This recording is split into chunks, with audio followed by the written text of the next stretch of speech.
भारत की ऋषि परंपरा के प्रतीक और रामायण महाकाव्य के माध्यम से भगवान श्री राम को जन जन तक पहुंचाने वाले महर्षि वाल्मीकि की इस पावन साधना स्थली को मैं कोटि कोटि नमन करता हूं।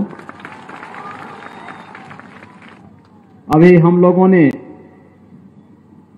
शरद पूर्णिमा को महर्षि वाल्मीकि की पावन जयंती का कार्यक्रम संपन्न किया है। उत्तर प्रदेश के अंदर हरेक देव मंदिर में इस अवसर पर रामायण पाठ का आयोजन हुआ था और रामायण पाठ के माध्यम से महर्षि वाल्मीकि कृत रामायण किस पावन पाठ के माध्यम से हम लोगों ने महर्षि वाल्मीकि के प्रति उनकी वंदना की, उनके प्रति अपनी श्रद्धा और सम्मान को व्यक्त किया। लेकिन आप तो सौभाग्यशाली हैं कि जहां पर दुनिया के सर्वश्रेष्ठ महाकाव्य रामायण की रचना होती है, उस धरती पर जन्म लेने का सौभाग्य आप सबको प्राप्त हुआ है।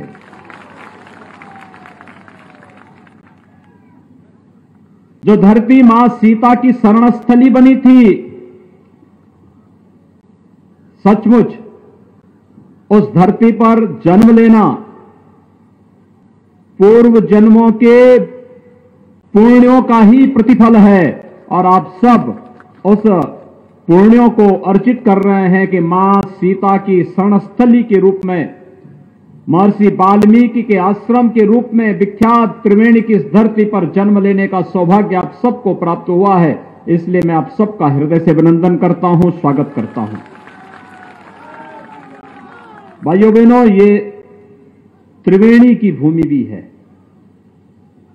त्रिवेणी दो ही है, या तो हमारे प्रयागराज जहां गंगा, यमुना और पवित्र सरस्वती का संगम है, त्रिवेणी का वह पवित्र स्थल जहां प्रयागराज कुंभ के अवसर पर हम सबको जाने का सौभाग्य प्राप्त होता है, या फिर त्रिवेणी ये पवित्र धरती है जहां पर आप सबको जन्म लेने का सौभाग्य प्राप्त हुआ है। बहुत पवित्र धरती है। लोग यहां के बहुत सज्जन हैं, सीधे साधे लोग हैं, अपनी कर्मठता के साथ, अपनी ईमानदारी के साथ अपना जीवन यापन करते हैं। और भाइयों बहनों, वास्तव में मनुष्य जीवन में अपने आध्यात्मिक और धार्मिक परंपराओं का निर्वहन करते हुए अगर हम लोग अपनी दिनचर्या को आगे बढ़ाते हैं तो यही हमारे लिए जीवन का सौभाग्य होता है। और इस पवित्र धरती पर जन्म लेकर के आप लोग अपने न केवल कर्मठता के साथ, अपनी मेहनत और अपने परिश्रम के साथ इस क्षेत्र के विकास को आगे बढ़ाने का कार्य कर रहे हैं। साथ साथ महर्षि वाल्मीकि और माता सीता की पावन धरा को भी देश और दुनिया के सामने एक नई ऊंचाइयों तक पहुंचाने का कार्य कर रहे हैं। ये सचमुच बहुत सराहनीय प्रयास है। ये वर्ष हमारे लिए कई मायनों में महत्वपूर्ण रहा है। एक, पूरी दुनिया त्रस्त है कोरोना वायरस से। ये कोरोना वायरस संक्रमण इसमें ज्यादा है और इसलिए बचाव जितना हो सके हमें बचाव करना चाहिए। बचाव, प्रधानमंत्री जी ने एक ही बात कही है, जब तक दवा या वैक्सीन नहीं आ जाती है तब तक बचाव ही सर्वोत्तम उपाय है। और इसके लिए 2 गज की दूरी और मास्क है जरूरी। याद रखना, थोड़ी सी लापरवाही दिक्कत पैदा कर सकती है। बीमारी से, आग से और नदी से जितना व्यक्ति बचाव कर सके, बाढ़ आती है तो हम उसमें अचानक घुस नहीं जाते हैं, बचाव करते हैं। कहीं आग लगती है, हम उसमें अचानक घुस नहीं जाते हैं, उससे बचाव करते हैं। ऐसे ही बीमारी के मामले में भी देखा जाना चाहिए।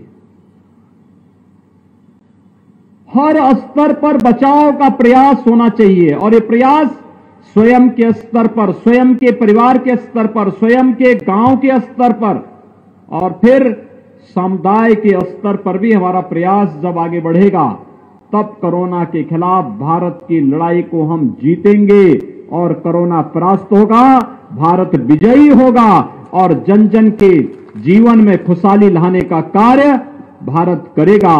प्रधानमंत्री मोदी जी का आत्मनिर्भर भारत का ये पैकेज इसी अभियान का हिस्सा है। कोरोना कालखंड में आपने देखा होगा सेवा की क्या बेमिसाल उदाहरण प्रस्तुत किया है भारत के जन जन ने, भारत के जनप्रतिनिधियों ने, भारत के हर एक संगठन ने और कोरोना वॉरियर्स ने।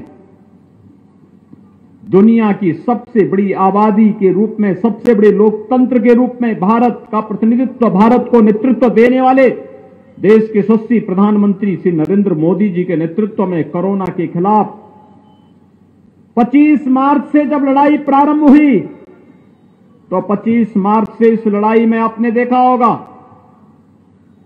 कि जब दुनिया सोच भी नहीं पा रही थी कि हमें क्या करना है, देश को बचाने के लिए प्रधानमंत्री जी ने लॉकडाउन की घोषणा की और लॉकडाउन की घोषणा होते ही जब गरीबों के, कामगारों के, मजदूरों के सामने रोजी रोटी का संकट सामने खड़ा आया, प्रधानमंत्री मोदी जी ने 1,76,000 करोड़ रुपए के एक विशाल गरीब कल्याण पैकेज की घोषणा करके हर गरीब के लिए मुफ्त में राशन की घोषणा कर दी। हर गरीब को निःशुल्क रसोई गैस के सिलेंडर उपलब्ध करवाने प्रारंभ कर दिए। जनधन अकाउंट में जिन गरीबों के बैंक में खाते खोले गए थे, उनके खाते में 500 रुपए देने की व्यवस्था कर दी गई और किसानों के खातों में 2,000 रुपए देने की व्यवस्था कर दी गई।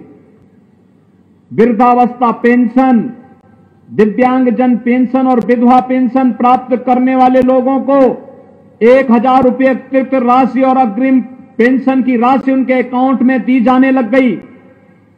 ये प्रक्रिया निरंतर चली रही थी। बड़ी मात्रा में उत्तर प्रदेश, बिहार, झारखंड, बंगाल और आसपास के देश प्रदेशों के लोगों को मुंबई छोड़ना पड़ा, महाराष्ट्र छोड़ना पड़ा, पंजाब छोड़ना पड़ा, दिल्ली छोड़ना पड़ा। देश के अलग अलग राज्यों से उन्होंने पलायन करना प्रारंभ किया, तो उनके लिए आत्मनिर्भर पैकेज की घोषणा भी की गई। और भाइयों बहनों, जब अलग अलग राज्यों से हमारे नौजवान और वहां पर कामगार और श्रमिक के रूप में काम करने वाले लोग जब पलायन कर रहे थे, हो सकता है उन राज्यों में उनको सुरक्षा और सम्मान न मिला हो, लेकिन जैसे ही उत्तर प्रदेश के अंदर आपने प्रवेश किया होगा, आपको अपनत्व महसूस हुआ होगा कि उत्तर प्रदेश में भोजन भी, उत्तर प्रदेश में रहने की व्यवस्था भी, उत्तर प्रदेश में सुरक्षित घरों तक पहुंचाने की व्यवस्था भी हो रही थी। लोगों ने मुझसे पूछा उस समय, उन्होंने कहा कि ये उत्तर प्रदेश के लोग नहीं, ये तो बिहार के लोग हैं।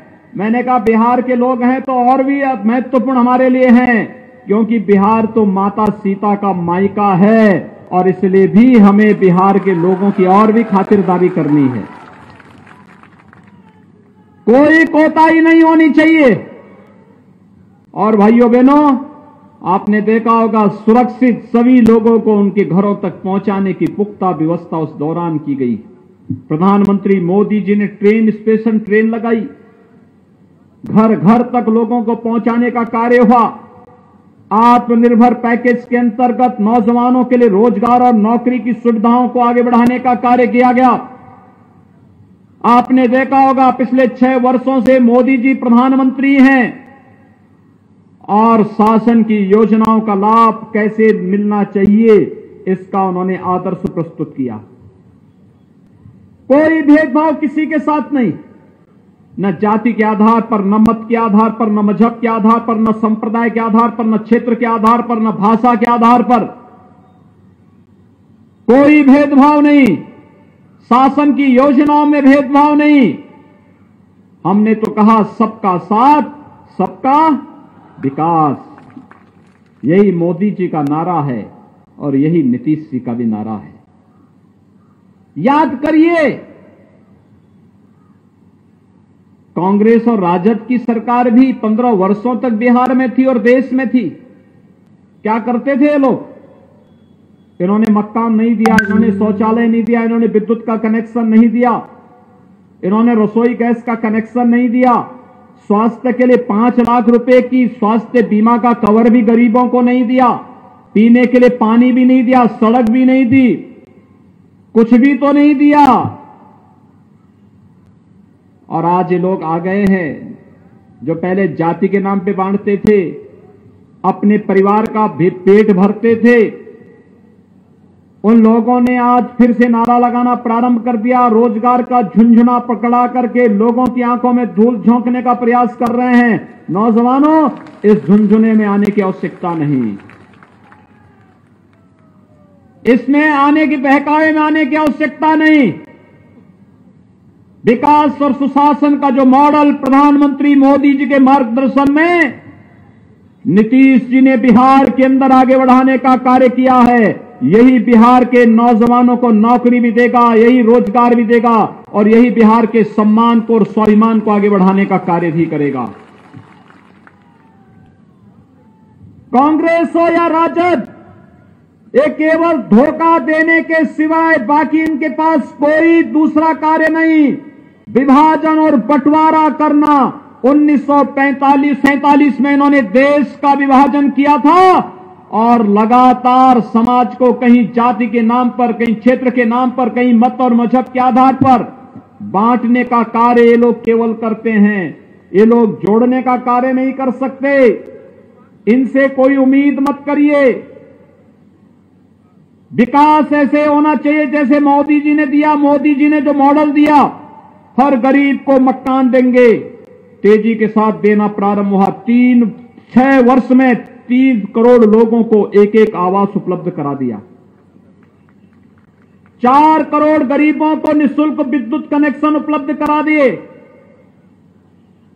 8 करोड़ गरीबों को रसोई गैस का निःशुल्क कनेक्शन उपलब्ध करा दिया। 10 करोड़ गरीबों को एक शौचालय उपलब्ध करवा दिया गया। 12 करोड़ किसानों को किसान सम्मान निधि उपलब्ध करा दी गई।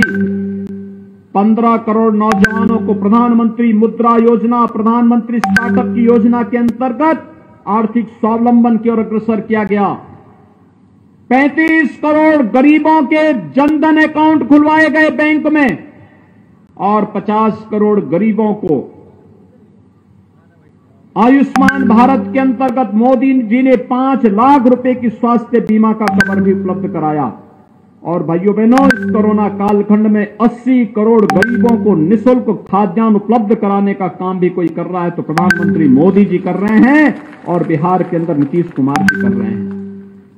कांग्रेस और राजद के समय तो ये गरीबों को राशन क्या देते तो पशुओं का चारा स्वयं ही चढ़ कर जाते थे। इनसे क्यों उम्मीद करते हैं आप? और हमने तो जो कहा वो करके दिखा दिया। भेदभाव किसी के साथ नहीं करेंगे, योजना का लाभ सबको देंगे, सबका साथ और सबका विकास, यही तो राम राज्य है, यही राम राज्य है। हमने ये नहीं कहा हम जबरदस्ती अयोध्या में मंदिर बनाएंगे, हमने कहा कोर्ट फैसला करेगा और कोर्ट समयबद्ध ढंग से फैसला जो देगा उसके लिए हम माहौल उस प्रकार का बनाएंगे। न्यायालय ने फैसला दिया और 500 वर्षों की जो आपकी टीस थी अयोध्या में भगवान राम का भव्य मंदिर के निर्माण का शिलान्यास भी मोदी जी ने रख दिया। अब तो कोई ये नहीं कह सकता ना कि मोदी जी ने या भाजपा ने या जदयू ने धोखा दिया है, कोई नहीं कह सकता है। भाइयों बहनों, हमने जो कहा सो करके दिखा दिया है, हमने जो कहा सो करके दिखा दिया। कोई भेदभाव नहीं, देश का हर नागरिक हमारा नागरिक है, हमारे लिए पूरा देश एक परिवार है। नीतीश जी के लिए पूरा बिहार एक परिवार है। उनके परिवार का कोई सदस्य, मोदी जी के परिवार का कोई सदस्य सत्ता में भागीदार नहीं है, क्योंकि हमारे लिए तो वसुधैव कुटुंबकम का ये नारा ही हमारे जीवन का नारा है, जीवन का मंत्र है। हम इससे इतर सोच भी नहीं सकते।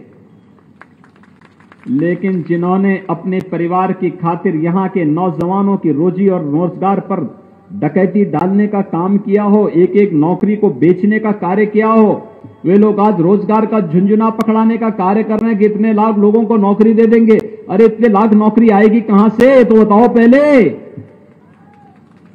जब उन्हें सत्ता मिली थी तब तो उन्होंने यहां पे अपहरण का उद्योग प्रारंभ कर दिया था। जो उद्योग थे वो बंद हो रहे थे और अपहरण का एक नया उद्योग प्रारंभ कर दिया था। गरीबों के लिए राशन देने की बात तो दूर, मूक जानवरों का चारा ही हजम कर गए थे। किसी गांव को सड़क नहीं, किसी को बिजली नहीं, गरीबों को पानी नहीं, स्वास्थ्य की सुविधा नहीं, और अब आके कह रहे हैं कि हम रोजगार देंगे। कहां से रोजगार वे लोग लेके आ जाएंगे? ये कार्य कोई करेगा तो प्रधानमंत्री मोदी जी और नीतीश कुमार जी मुख्यमंत्री के रूप में बिहार के अंदर करेंगे। और भाइयों बहनों, इसीलिए आज मैं आपके बीच आया हूं। आपने 2019 में लोकसभा के चुनाव में यहां से सांसद के रूप में सम्मान्य श्री बैजनाथ महतो जी को यहां से अपना चुनाव लोकसभा के प्रत्याशी के रूप में सांसद में पहुंचाया था। उनकी दुखद मौत हो गई, लेकिन आज उनकी यशस्वी विरासत को आगे बढ़ाने के लिए जनसेवा के भाव के साथ फिर से वाल्मीकि नगर और आसपास के क्षेत्र को जंगल पार्टी का गढ़ नहीं बनने देंगे। इस संकल्प लेकर के उनके पुत्र सुनील कुमार कुशवाहा और साथ साथ जदयू के विधानसभा के वाल्मीकि नगर के युवा जुझारू प्रत्याशी रिंकू सिंह आपके सामने आए हैं। भाइयों बहनों, ये जुझारूपन है, ये जुझारूपन जनता की समस्या का समाधान भी करने की क्षमता रखता है और जंगल पार्टी वाले लोगों से दो दो हाथ करने की क्षमता भी रखता है। जो जैसे मानेगा, जो जैसे मानेगा उसको उस रूप में मनवाने की कला है इनमें, और करेंगे। इसलिए भाइयों बहनों, किसी बहकावे में आने की आवश्यकता नहीं। ये दोनों प्रत्याशी, और मैं आपसे अपील करूंगा कि इस जनपद में जितने भी भाजपा, जदयू, बीआईपी या फिर अन्य जो भी हमारे सहयोगी दल हैं, उनके जो भी प्रत्याशी हैं, उन सभी प्रत्याशियों को विजयी बनाने की अपील करने के लिए ही मैं आज विशेष रूप से आया हूं। मैं उत्तर प्रदेश से आया हूं, भगवान राम की भूमि से आया हूं, माता सीता की शरण स्थली में आया हूं, और आपसे यही अपील करने के लिए आया हूं। अच्छे लोगों को चुनेंगे, यूपी के साथ बिहार के साथ, यूपी और बिहार मिलकर के विकास करेंगे और भारत दुनिया की एक महाताकत के रूप में आगे बढ़ेगा। यही तो हमें चाहिए। हमारे भारत का खुशहाली, भारत की समृद्धि जब आएगी, एक एक बच्चे के चेहरे पर खुशहाली आएगी, हर दीन दुखी के चेहरे पर खुशहाली लाना, यही तो प्रधानमंत्री मोदी जी का मंत्र है, यही उनका संकल्प है। इसी संकल्प के साथ वे दिन रात कार्य कर रहे हैं। आपने देखा होगा, पहली बार गरीब को शासन की योजनाओं का लाभ मिल रहा है, क्योंकि मोदी जी का संकल्प है। नहीं तो गरीबों के हिस्से में डकैती डालने का कार्य यही कांग्रेस करती थी। आखिर स्वर्गीय राजीव गांधी जी ने यही तो कहा था कि 100 रुपया भेजता हूं और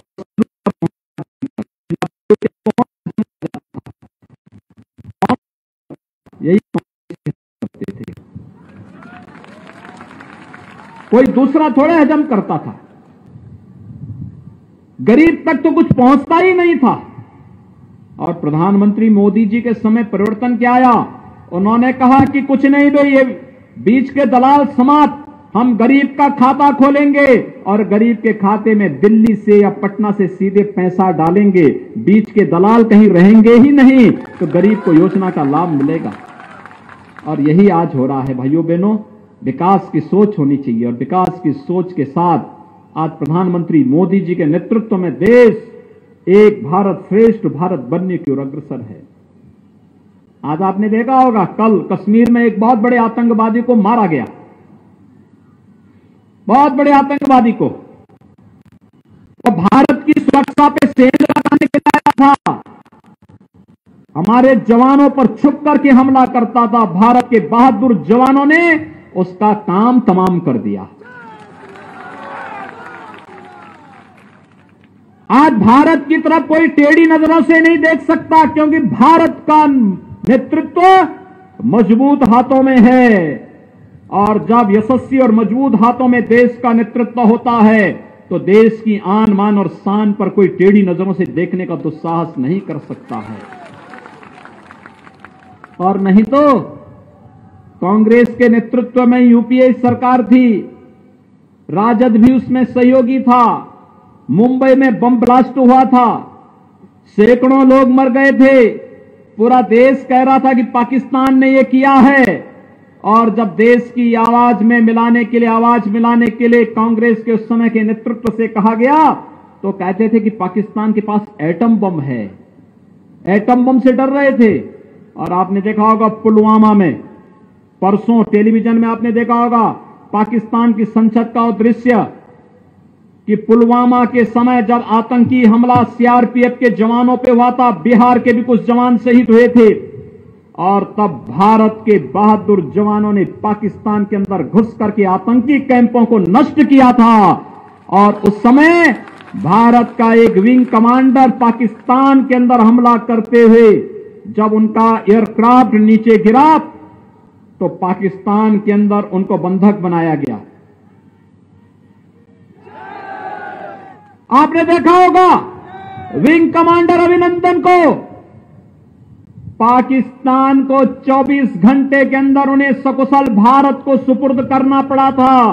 और पाकिस्तान की संसद का दृश्य भी आपने देखा होगा जब पाकिस्तान के अंदर कहा जा रहा था कि जब विंग कमांडर को वापस करने की बात आई, भारत ने वार्निंग दे दी थी कि अगर इस समय सीमा के अंदर हमारा विंग कमांडर वापस नहीं आया तो फिर पाकिस्तान उसके परिणाम भुगतने को तैयार रहे। तो आपने देखा होगा कि पाकिस्तान की संसद में ये बातें आ रही हैं कि वहां के प्रधानमंत्री को पसीना आ रहा था, वहां के आर्मी के चीफ को भी पसीना आ रहा था, उसके पैर कांप रहे थे कि कहीं भारत अभी हमला न कर दे। और उन्होंने कहा भैया जल्दी से इनको वापस भारत भेज दो, नहीं तो भारत हमारा काम तमाम कर देगा। यह है भारत का शौर्य और पराक्रम। आज कोई भारत की तरफ टेढ़ी नजरों से देख नहीं सकता, और देखेगा उसकी आंखें भारत के बहादुर जवान निकाल करके तस्तरी में परोस करके भारत की जनता के सामने प्रस्तुत कर देते हैं। यह है हमारा भारत। और नहीं तो इन्होंने भारत को, कांग्रेस ने, राजद ने तो भारत को भी मजबूर भारत कर दिया था। आज मोदी जी उसको मजबूत भारत बना दिए हैं। यहां गरीबों की भी सुनवाई होगी, उत्तर से लेकर दक्षिण तक, पूरब से पश्चिम तक। भारत के किसी नागरिक के साथ कोई भेदभाव नहीं, सुरक्षा सबको, सम्मान सबको, योजनाओं का लाभ सबको।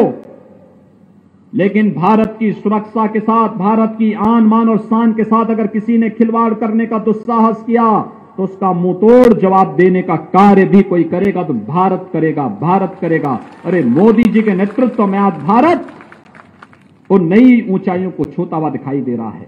इसलिए भाइयों बहनों, हमें एक मजबूत भारत के लिए एक समृद्ध बिहार चाहिए, एक सुरक्षित बिहार चाहिए। और उस समृद्ध बिहार और सुरक्षित बिहार को तभी हम बना पाएंगे जब बिहार के अंदर भी एनडीए की सरकार नीतीश कुमार जी के नेतृत्व में एक बार फिर से बने। और इसके लिए सुनील कुमार जी संसद में जाकर के मोदी जी को ताकत देंगे और धीरेन्द्र प्रताप सिंह यानी रिंकू सिंह बिहार विधानसभा में जाकर के एनडीए की सरकार को मजबूती देंगे।